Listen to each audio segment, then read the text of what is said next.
This is Albert Einstein's desk in 1955 on the day that he died. It kind of looks like some of the desks that I've worked at in my life, but I'm not Albert Einstein. No, there's no chance of confusing me with Albert. Anyways, but this is rather messy, as you can see. And today's video is regarding, how to organize yourself, how to organize things. And I will actually rely heavily on a very controversial psychologist's work and lecture that was done in 2017 about organizing your life. Anyways, this is Albert Einstein's desk, 1955. I certainly have my moments too, and I'm sure we all do. And we all want to get a little Einstein going. This video will help you to organize yourself to get publications like Albert Einstein, I hope. The GERA Foundation presents this series called Navigating Research.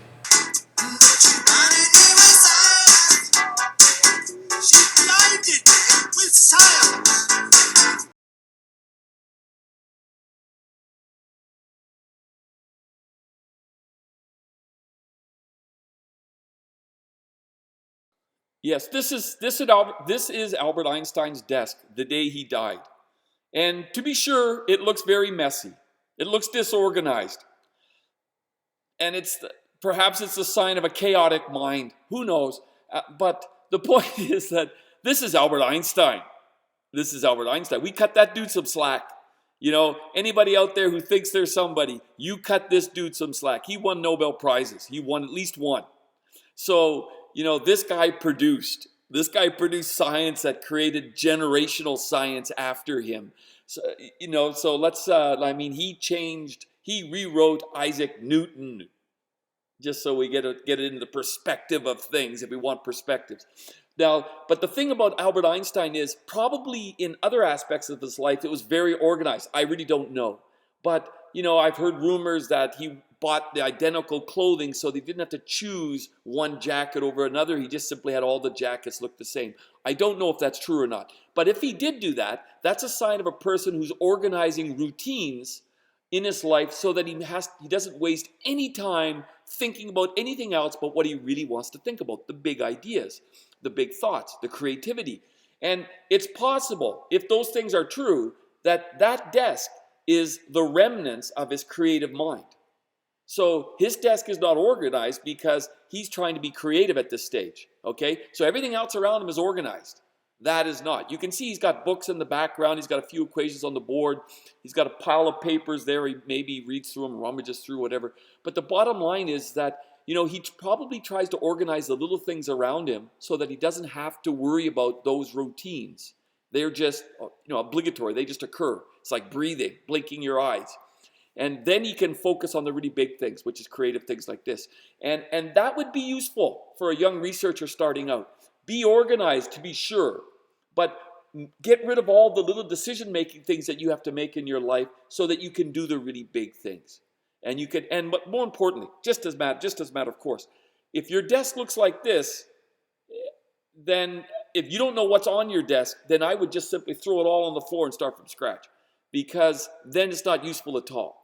And I've done that myself. I've had a desk full of papers and whatnot, and then I didn't know what the hell I had. And of course, you go back at the end of 2 years, you realize you haven't read that paper in 2 years, and you just throw it out. And it's a waste of paper. We're killing beavers, and I'm Canadian, so save the beaver. Be a little bit more organized, save the beaver. Just saying.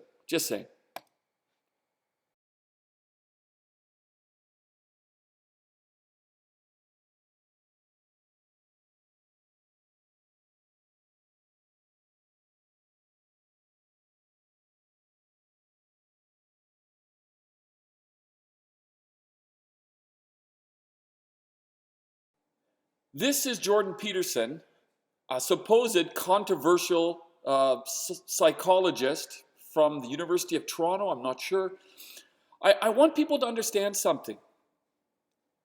We must always listen to everybody, including those people we absolutely disagree with or absolutely agree with. If you want true diversity of thought, you have to find those people who are precisely polar opposite to you. Now, I'm not saying this person is polar opposite to me, or polar opposite to any of you listening. I'm just saying we have to listen to people. We require that in science. We have to try to understand what it is somebody else is speaking about. And from that, we can determine if there's something useful. Will it push us forward in our desire to get over the knowledge gap? This is Jordan Peterson. He's controversial. That doesn't mean we shouldn't listen to him. It doesn't mean we have to agree with him either, but it means we should listen. And he'll have something that we can take away. And so that's why I use him in this video. There's boxes and boxes and boxes like that in the house. It's absolute chaos in there. Absolute chaos, not order, chaos. And then you think, is that their house or is that their being? Is that their mind? And the answer is, there's no difference. There's no difference. So, I could say, well, if you want to organize your psyche, you could start by organizing your room. So you go clean up under your bed and you make your bed and you organize the papers on your desk and you think, well, just exactly what are you organizing?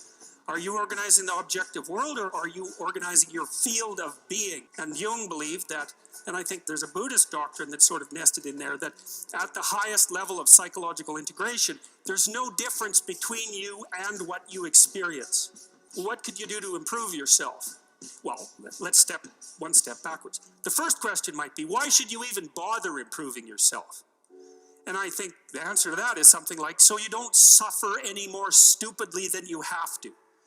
And maybe so others don't have to either. It's something like that. Well, so then the question might be, well, how would you go about getting your act together? And the answer to that, and this is a phenomenological idea too, it's something like, look around for something that bothers you and see if you can fix it. You can do this in a room. It's quite fun to do it just when you're sitting in a room, like a room, maybe your bedroom. You can sit there and just sort of meditate on it and think, okay, if I wanted to spend 10 minutes making this room better, what would I have to do? And you have to ask yourself that, right? It's not a command. It's like a genuine question. And things will pop out in the room that you like, there's a stack of papers over there that's kind of bugging you, and you know that maybe little order there would be a good thing. And, there's some rubbish behind your computer monitor that you haven't attended to for like 6 months, and the room would be slightly better if it was a little less dusty and the cables weren't all tangled up the same way. And if you allow yourself just to consider the expanse in which you exist at that moment, there'll be all sorts of things that'll pop out in it that you could just fix. And, I might say, well, if you were coming to see me for psychotherapy, the easiest thing for us to do first would just be to get you to organize your room. You think, well, is that psychotherapy? And the answer is, well, it depends on how you conceive the limits of your being.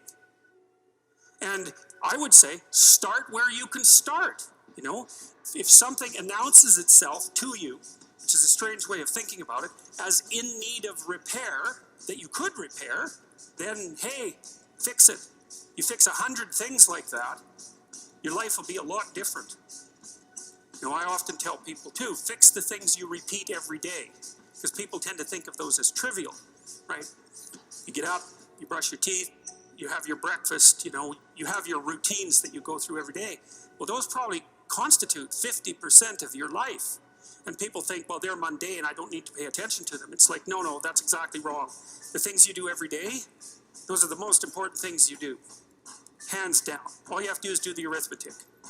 You figure it out right away. So 100 adjustments to your broader domain of being, and there's a lot less rubbish around and a lot fewer traps for you to step into.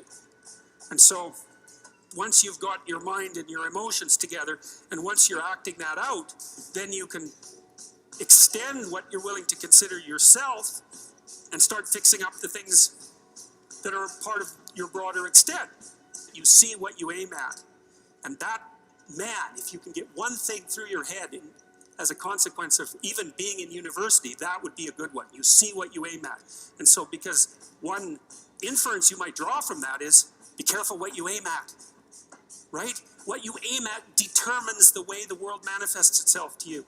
And so if the world is manifesting itself in a very negative way, one thing to ask is, are you aiming at the right thing? Now, I'm not trying to reduce everybody's problems to an improper aim. People get cut off at the knees for all sorts of reasons. They get sick, they have accidents. There's a random element to being, that's for sure. And so you don't want to take anything, even that particular phrase, too far. You want to bind it with the fact that random things do happen to people, but it's still a great thing to ask.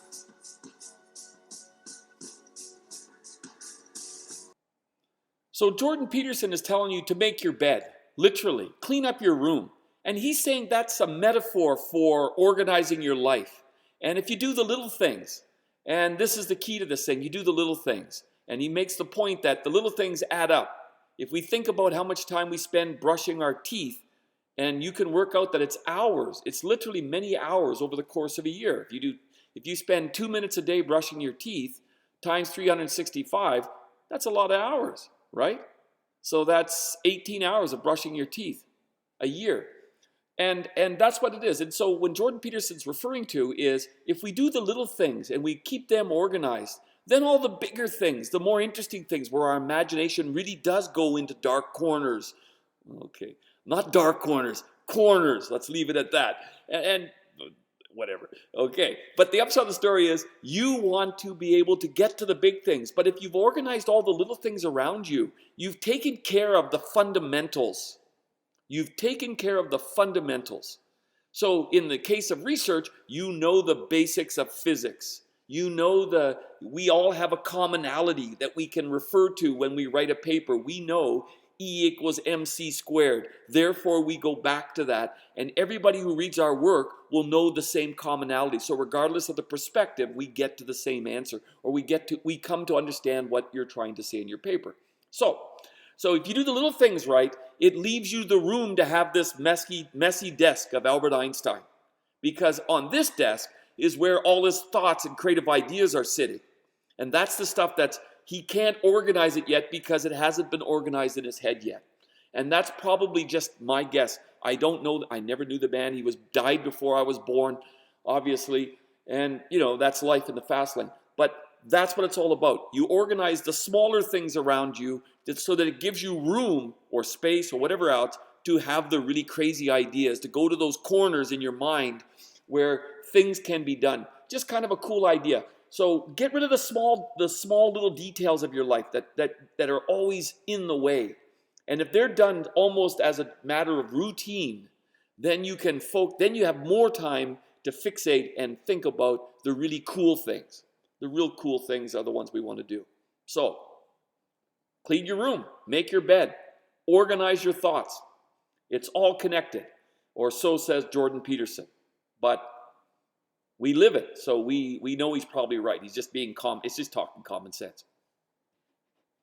Any of you think that I'm enamored with Albert Einstein, I'm hero worshiping, I can assure you, my hero is this man who you do not know. This is my father holding my daughter in 1992, just after she was born, weeks after she was born.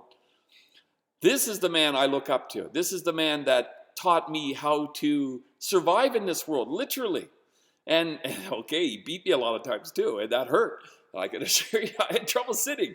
And, and I lost a good few hockey sticks broken over me because he hit me with them. So the upshot of the story is, this is the guy that actually made me who I am today, really, literally. But no, this is my hero, really. He was a self-taught person. He left school, grade 4 or grade 6, got mad at the teacher in a one-room school in Alberta, kicked the teacher in the shins, marched out the door, never went back. He worked in wheat fields in Saskatchewan. He worked on tramp steamers, on trains. He was taught how to be a construction worker. He taught to become a master carpenter, a plumber, a stonemason, electrician. And I got to work with him. But he thought I was lazy in high school. He thought I was lazy in high school because I played sports and I didn't get a job. And then when I went to university, he stopped talking to me for, a good number of years. I don't know how many years, maybe 20, something like this. But fortunately for me, we came to understand each other. And I think that's the key. You come to understand each other. And I had the good fortune of knowing him for the last 20 years of his life or 15 years of his life. And that was important. But this is my hero. It's no scientist. It's no sports star. It's no musician or actor. It's this person, my father. And I hope the rest of you feel the same way about your mom and dad as well. But this was my hero. And Hannah's obviously my daughter, so of course also another important person in my life, very important, the most important person in my life today. The GERA Foundation will produce more videos like this. Please like, share, or subscribe if you enjoyed this video.